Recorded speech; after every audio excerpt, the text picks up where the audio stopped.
Some things in this world are so vile, so warped, they make an honest man question why the Lord ever lets certain souls draw breath.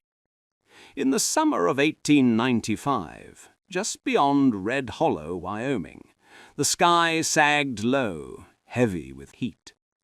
Dust stuck to your skin like a second shadow. Even the snakes, they stayed under rocks. Nothing stirred. Nothing had the nerve. Except one man, Samuel Holt.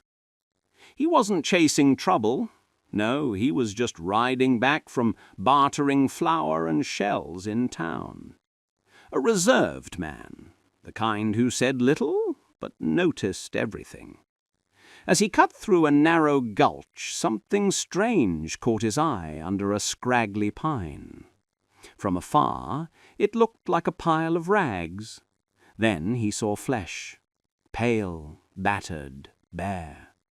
It froze him in his tracks. It was a woman, maybe 19, maybe less, wrapped in a tattered shawl, barely clinging to her frame. Her arms were scraped raw, her lips split from sun and thirst. Her hair matted with dirt and blood. But her eyes, they were hollow.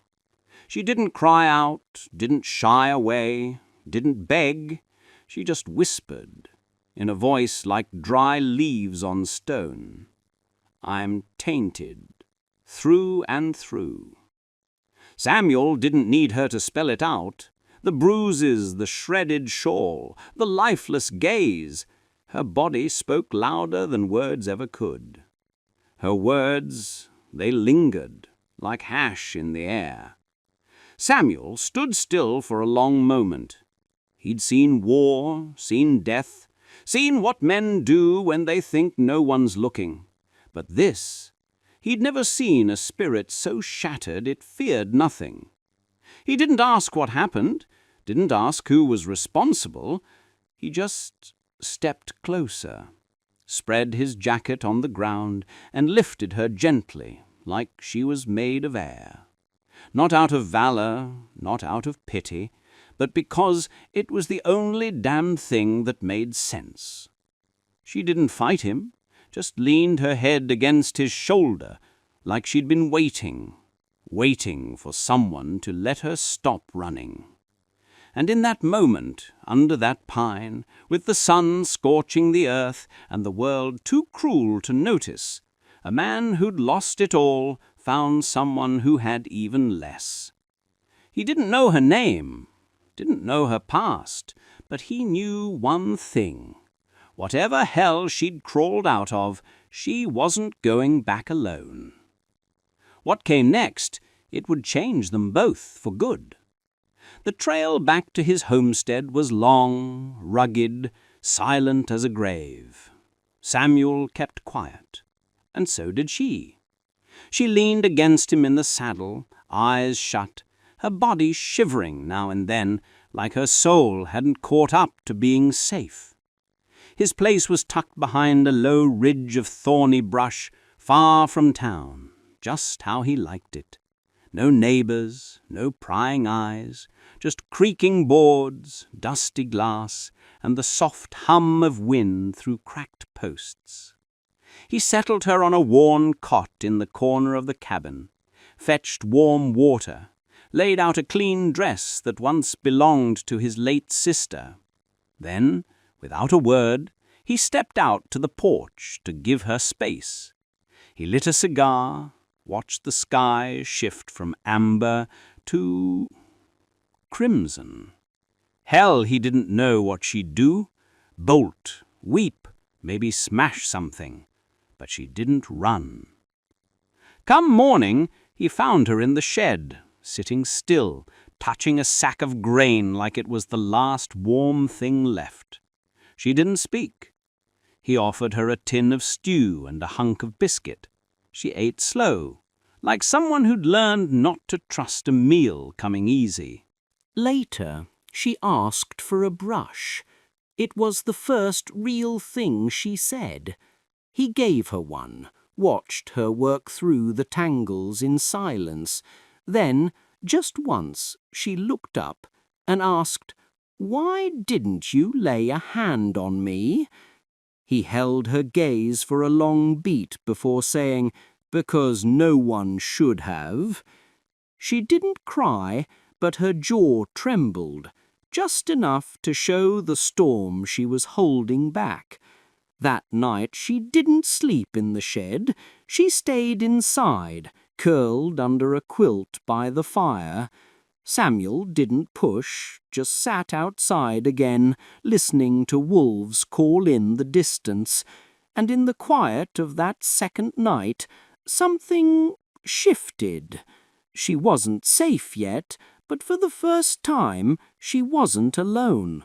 What they didn't know was that someone else already knew she was still breathing. 3 days passed before they exchanged more than a few words. Samuel mended fences, split logs, hauled water from the creek. She stayed nearby, never in the way. He noticed she'd started brushing her hair daily. He didn't say a word. She didn't need praise, just calm. But calm doesn't last long out here. On the 4th morning, he saddled up and said he was heading to Copperton. Quick trip, solve, tobacco, nails. She didn't respond, but when he turned, she was already tugging on a worn boot she'd found by the door. He let her come along. The town was small, but it had eyes and tongues. They moved quietly through the mercantile, keeping to themselves. She stayed close behind him, head down, but as they stepped onto the porch, a voice sliced through the dust. "Well, damn me! Look what the coyote dragged in." Samuel turned. The man was broad, flushed, reeking of whiskey even in the morning light. His grin wasn't kind, and she stiffened. He stepped closer. "She didn't tell you, did she? We had an arrangement. Sweet little thing skipped out before settling up." Samuel didn't ask for details, didn't ask what kind of arrangement. He stepped forward and swung so hard the man's boots left the porch. Folks stared, but no one stepped in. The man sprawled in the dirt, blood on his lips, still smirking. "You just made trouble, old man. You got no clue who's behind me. Think you're a savior? My cousin runs this damn territory. You'll both be dust by Sunday." Samuel didn't reply, just looked down and said, low and steady, "I don't give a damn who's behind you. She ain't yours." They rode out of town right then, but the words, they trailed them like a shadow. That night, Lilla sat by the fire, hands unsteady. Samuel didn't try to soothe her. He just poured her a shot, then one for himself. "It's coming, isn't it?" she asked. He nodded once. "Yeah, it's coming." This story's just getting started. If you're hooked this far, stick around for more raw, real tales of grit and heart. They didn't wait. That same night after Copperton, Samuel packed a saddlebag with dried meat, bullets, a canteen of fresh water, and 2 blankets. Lila didn't ask where they were headed. She just helped load the horses. He left the cabin as it was. No fire, no farewells. The hills to the north were brutal, steep paths, wild beasts, freezing nights. But it beat staying put to be hunted. 3 days in, the signs showed up. Tracks, too fresh to be drifters, too deliberate to be lost herders. Samuel knew the land better than most. He also knew when he was being tailed. 2 of them, maybe 3. Not enough for a feud, but enough to end one. So he did what any man with calloused hands and fight in his veins would do. He set snares, moved quiet through gullies and dry riverbeds, slept light, woke often, watched for smoke that wasn't theirs. Lila followed his lead, said little, watched his every step. Her fear was quieter now, sharper, steadier. On the 4th night, they caught the first one. A tripwire snapped his ankle clean. His scream rang through the cedars. Samuel dragged him off the path. No yelling, no threats, just one question. Who sent you? The man just laughed, spitting blood. You'll find out. You think this is personal? She saw things that weren't supposed to leave that house.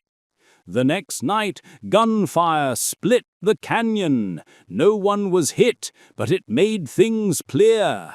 The others were close, too close. Samuel knew they had to finish it now. Before dawn, what came next wasn't just survival. It was war in the dark, stone to stone, breath to breath. When it was over, only one man stood, blood on his coat, smoke in his chest, and Lila still there, still alive, staring at him like she wasn't sure whether to break or speak. "You killed for me," she said. He wiped his mouth, nodded once. "I live for you first." But it wasn't over, not yet.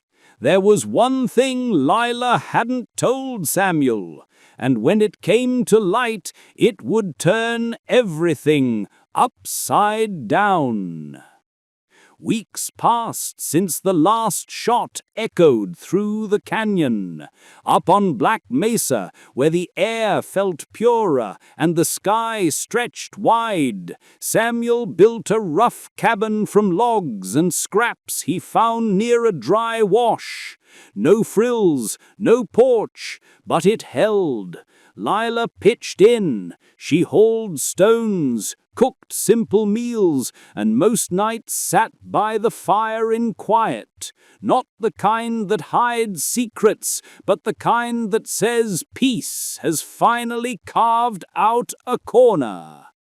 One evening, as the sun dipped behind the ridge, she looked at Samuel and said, "That girl under that pine, she's gone."